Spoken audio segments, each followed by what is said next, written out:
Hello, everybody, and a happy early Labor Day to you. Um, got my Bones Original shirt on here, made from Techno Dry. Check out that. So today we're talking about mentorship, and that great leaders are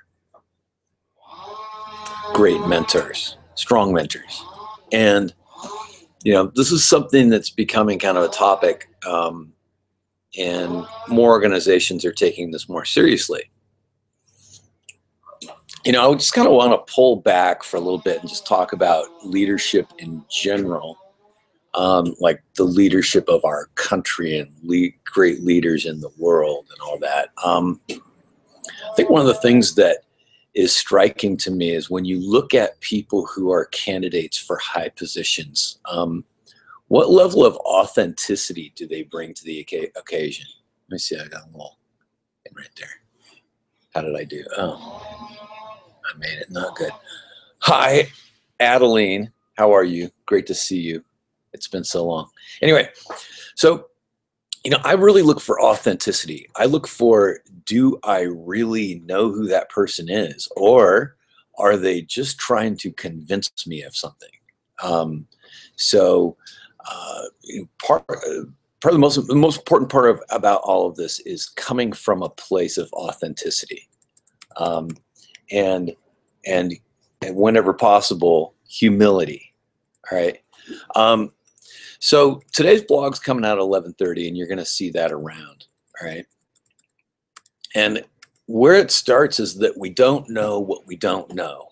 All of us are unconsciously incompetent about something, and sometimes intentionally so. We don't want to know that we don't know, so we don't we don't go into areas where we don't have a whole lot of knowledge. So anyway, one thing that our sports leaders do is that they unwittingly build a wall between themselves and the common rank and file of the coaching fraternity.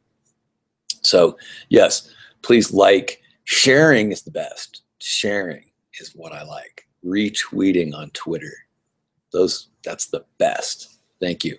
So, and in recent days and recent months, there have been some interesting developments in terms of leadership of major organizations. And I'd like to think that I've kind of helped have some influence on helping people connect better with the leadership, challenging leadership to be more transparent with membership. And I'm just going to speak in kind of vague terms on that, and just let people interpret that as they like. But so insulating ourselves from the rank and file is not a good idea. So we might want to be influential, but what we need to do is we need to see that every interaction with every person, it comes from a place of equality.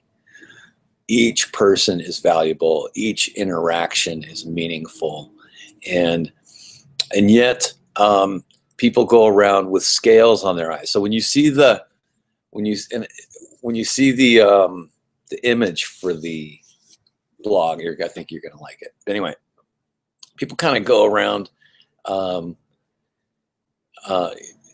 with the idea that they're weighing the value of interacting with certain people. So I know I've been in situations where I'm talking with someone and there's this equation that's happening, and I realize that it's not as valuable for that person to be talking to me when they need to be talking to them. Has that ever happened to you? And so how do you feel about that? I mean, it's not a great feeling. So is that what we want to be giving off? I mean, I think really what we want to do is engage fully with each person and really value every interaction that way.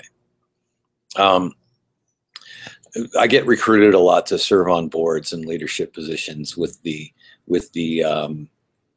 phrase, "It will be good for your career." And right there, that's my big turnoff. Okay, if I'm gonna do a leadership position, it's probably not going to be good for my career. It's probably going to keep me a lot busier and more distracted from what I really want to be doing. But there's this idea that people have that when you are in leadership, that it's a way of advancement and it's about your personal advancement. And that's backwards, it's upside down. I mean, really, when you go into a leadership position, you're there to serve people. So, you know, you end up becoming the chief cook and bottle washer, and you're in the back, and nobody can see you because you're busy cleaning toilets and you know, doing the dirty work. And so you don't it's really, so it's not really a way of advancement. You know, when leaders really miss the mark when they get preoccupied with currying political influence. So now here's an interesting thing. It's kind of it's a paradoxical thing. All right. I mean, the fact that I'm here talking to you and you're listening and all that, and if you find value in the words that I'm sharing with you, then I gain political influence somehow through that. Okay, excellent. Right. But that's not why I'm doing this. So what I'm doing is I'm coming here daily and trying to give you some value, and if you enjoy that, great, you keep watching, and then probably at some point you're going to buy something that I sell. I don't know, maybe not. But you know, people do this. They go about trying to gain political influence so that they're, you know, always have political chips to play, and then that they're going to get things done for their agenda and all that. So, you know, it's interesting to me too that, you know, organizations will offer mentorship, but it's not really getting used much. So it makes me wonder why. Why don't people sign up for mentorship? And I'm thinking that largely it comes from a disconnect in the motives of the so-called mentor.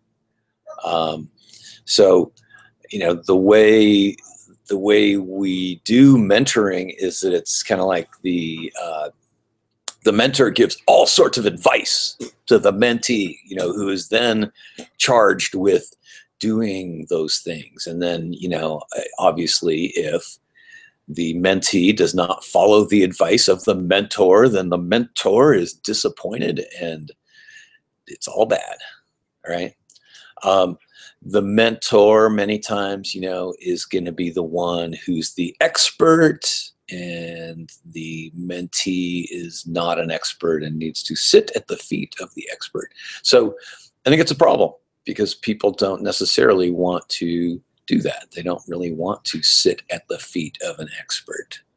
You know, I don't. I mean, I like to ask questions of people. I actually force myself to take mentorship because I know it's good for me, but it's almost like taking medicine. All right, now I've told the story before, so, you know, bear with me if you've heard it, but I'll try to tell it really quick.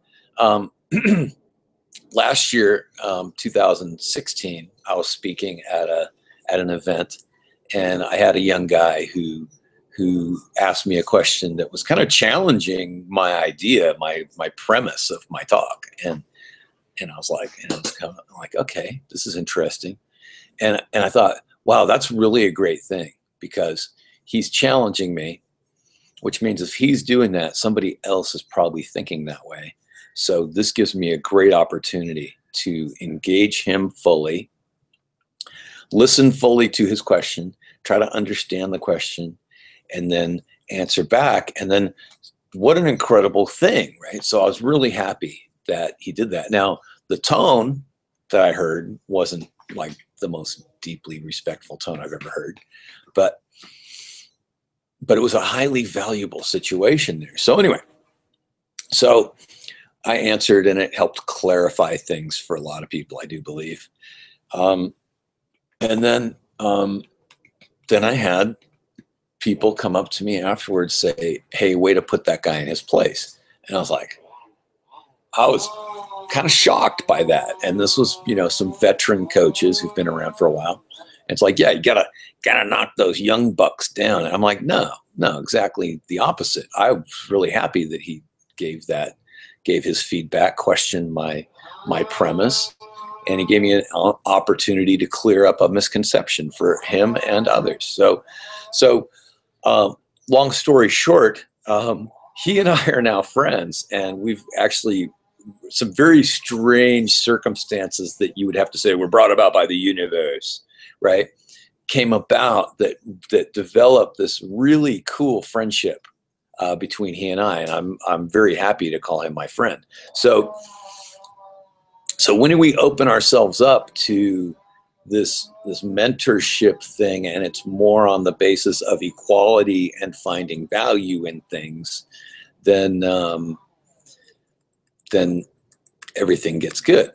Now, if I had just shut that guy down and, acted defensively, to the point where I'm offended by the fact that he's challenging my thing, and then I really shut him down, and then he goes away angry, and all that, then we don't become friends. So all right. So thanks for watching. It seems like I just can't get under 10 minutes on these, but I will definitely keep these little talks to 15 minutes or less. And yeah, do me a favor, go on Shopify and look up Bones Original. And we have a little sale going on. Use US Open 2017, you get 25 bucks off, or maybe it's 30 now. I think you get $30 off on any purchase over 75 bucks. Give it a shot.